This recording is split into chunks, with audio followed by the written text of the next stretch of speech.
we know he has the most playoff wins as well, and he surpasses the great Al Attles with 558. And this wasn't easy. This was a nip-and-tuck basketball game, a throwback 90s game with defense. At one point, the Warriors had missed 7 consecutive threes. Karl-Anthony Towns did what he could do to keep the Knicks in it, but the Warriors beat the Knicks for the second time in 11 days. They improved to a season-high 11 games over 500. They win their 7th straight, which is also a season high. And we're going to discuss it here on Toyota Warriors Postgame Live with NBA champion Festus Ezeli, our Warriors insider and Hall of Famer here at NBC Sports Bay Area. Monty Poole, I am Bonte Hill, and even though it wasn't pretty, Monty, the Warriors find a way to get it done. You know what? When you're in a situation the Warriors are in right now where they're trying to make a dash toward the finish line, you got to win all kinds of ways. And tonight was one of those games where you knew the Knicks were going to rough it up. Yep. And you knew that Draymond and Karl-Anthony Towns were going to be at the center of it because that's been going on. But in the fourth quarter, they kept finding a way. And Draymond making plays at both ends. That's crucial, man. Big win for this team in a game that, you know, again, they showed they can have a toughness that you might not know they have. But Jimmy Butler is a big part of that, man. This team is a lot tougher than they were a month ago. How about Moses Moody? How tough is he? With an incredible game tonight. This is a playoff game, all right? You talked earlier before the game about how the Warriors, Steph Curry has to play through a lot of bumps and bruises. Well, he got a scratch on his eye. You see the fouls not called tonight. Well, the refs let the Warriors play. They let the Knicks play. And you're going against a Knicks team being led by Karl-Anthony Towns. He's a 7-footer in the middle of the paint, but he's also hitting shots on the outside. This is a different style of basketball. The Warriors have to find a way to win by trying to stop a big man like that. That's a playoff team. The New York Knicks is a really good team. The Warriors were not hitting shots. Moses Moody comes into the game, makes a lot of winning plays. Draymond Green on both ends of the floor. We got a night-night from Draymond after a big layup at the end of the game. But a lot of great plays that you can walk away from this game with saying the Warriors won it the hard way tonight. Knicks fought without Jalen Brunson. They give them credit. They've been struggling on this West Coast swing. 2 wins in a row, though, and they fought the Warriors tooth and nail here as we take a look at our daily jackpot, courtesy of River Rock Casino. Mr. Great KB with Steve Kerr. As you check out this graphic here, 558 wins. Again, he's #1 all-time in Warriors regular season history. He's got the most wins in franchise history. Don Nelson, #3 there. Eddie Gottlieb, remember him? No. He's on this list of House Away. And Mark Jackson. Let's hear from Steve Kerr, standing by with the great KB, Gareth Burke. Steve, congratulations on 558 regular season wins. You're passing Al Attles for most wins in regular season history for the Warriors. When you think about your 11 seasons here, what do you point to that helped you get this record? Well, it's amazing to do this without any talent at all. I've just, had to coach up these guys who, I mean, are you kidding me? To be able to coach Steph Curry, Draymond Green, Klay Thompson, Kevin Durant, Andre Iguodala. I mean, we have been blessed with such incredible rosters the entire 11 years. And more than anything, this is a reflection of the organizational strength, stability, the collaboration that we all share, the players, coaches, management, ownership. We have an incredible group of people, and the record is just a reflection of that. In your career, you've been a championship player yourself, a general manager, a broadcaster. Why did you want to be a coach? I love the game. I love working with people. I love collaborating. And this is addicting, to be at Chase every night and hear our fans and feel the juice, the joy, the energy. There's nothing better. So I love what I do. Congratulations, Steve. Thank you, Kerr.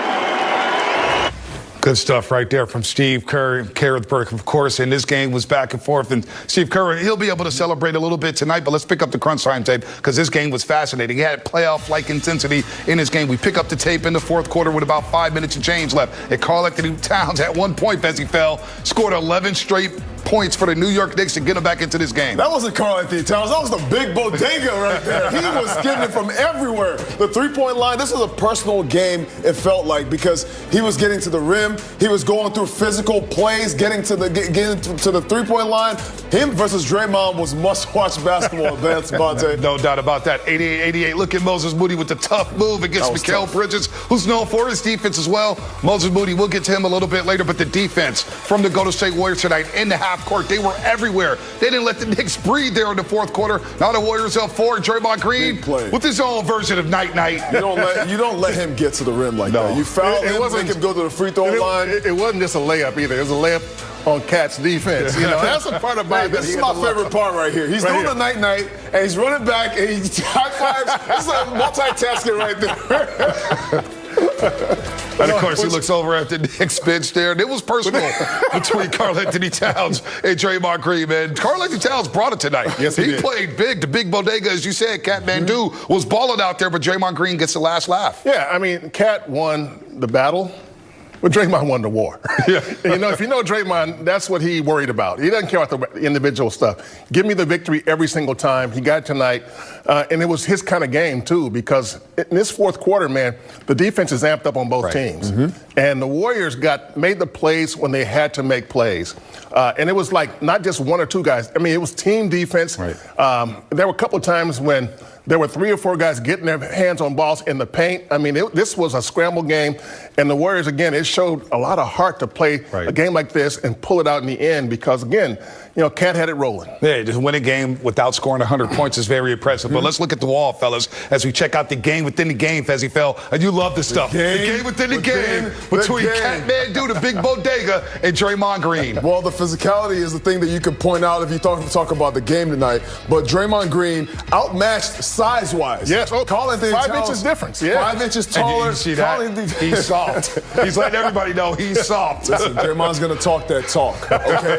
But we know. Karl-Anthony Towns was not fazed by this. Nope. He got into foul trouble early in this game in the first half, but he came back in the second half, really continued where he started off in the first half, scoring from the paint, scoring from the three-point line. He did a lot of things tonight to help the Warriors win. But here's Draymond getting into him, understanding that he already had 2 fouls, got him his 3rd foul right there. This is the game within the game you keep talking about. Go take a seat. Go take a seat, man. Sit him out. Sit down. Hey, you know what the worst thing is as a player? If you're Karl-Anthony Towns, you got to take this one because what else you going to do? I got to go sit down, man. I have no choice. I got 3 fouls in the first half. Yeah. You know, the thing is that Draymond is a master at getting into guys' heads, and Karl-Anthony Towns played along with it.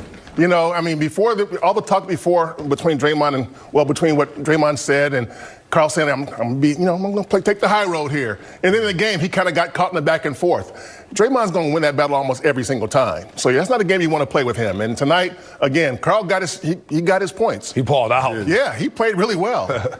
But if you're Draymond, you say, do I want to be me or Karl tonight?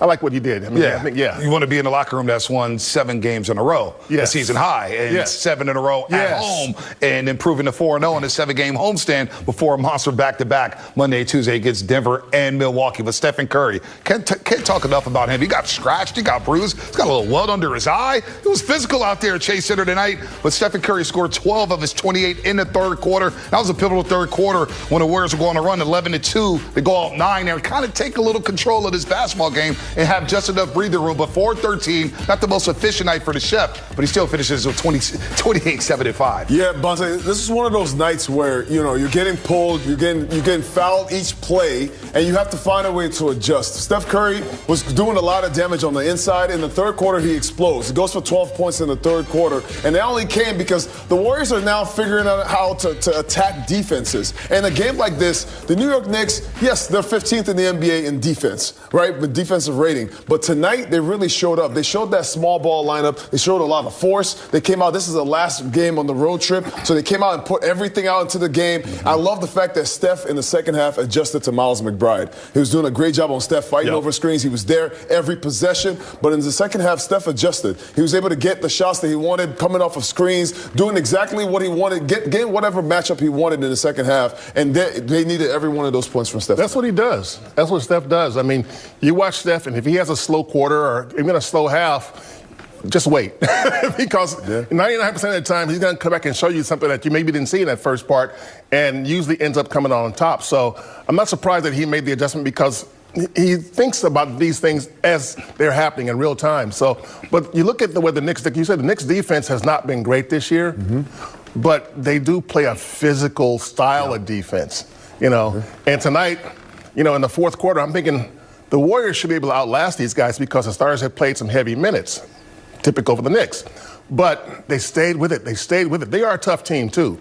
But, again, if you have guys like Jimmy Butler, Draymond Green, and Stephen Curry, they've been through all this stuff before. And so they found a way to win, and they made the plays when they had to. All right, here's what I saw tonight. I saw that the New York Knicks, they had the Warriors outmatched physically. And Jimmy Butler's normal points that he gets, the points on the free throw line, the points on the block, well, he couldn't get those tonight because you have bigs. You have Mitchell Robinson standing in the middle of the lane. You got Karl Anthony Towns, and they couldn't get that. So they relied a lot on the perimeter tonight. Steph Curry had to come big. Moses Moody had to come big tonight. That was huge. And then Jonathan Kuminga in little bursts here and there. That's the other way that the Warriors can score in the flow of the game. You can have Jonathan Kuminga get into the middle of the paint and score layups as well. Well, you brought up Moses Moody, and you mentioned how Steph, Dre,